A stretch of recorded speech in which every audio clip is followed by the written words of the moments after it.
Hello mga ka-Penny for today's vlog! Ngayong araw na to ay susubukan natin gumawa ng Graham bar. Yung mga ginamit ko nga palang ingredients dito ay nilagay ko lamang sa rep ng overnight. Para naman maging ganito yung texture niya. Since wala nga tayong hand mixer, kaya food processor na lamang yung ginamit ko para mahalo siya ng maigi. Ayan, para maging ganyan yung texture niya mga ka-Penny. Then sa toppings naman ay gagamit lamang ako dito ng 2 pirasong Oreo.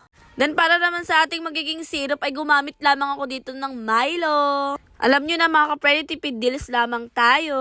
Naglagay lamang ako ng konting tubig at hinalo ko lamang ito hanggang sa maging ganito na yung texture niya.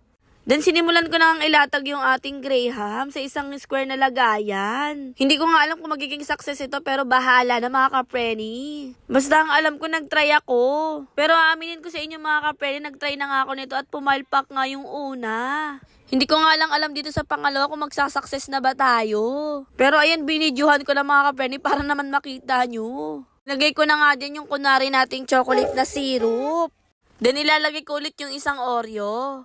At saka natin ilalagay yung pang-ibabaw niyang cracker.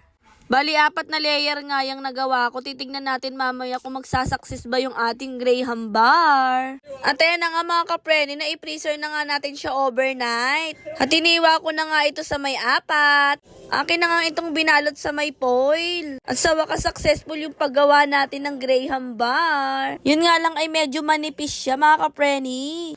At nakagawa na nga ako rito ng 4 na piraso. At ayan, titikman na natin yung ating ginawang trending na Graham bar. Grabe mga ka-Penny, sobrang sarap niya at hindi rin siya matamis. Thanks for watching mga ka-Penny, babu!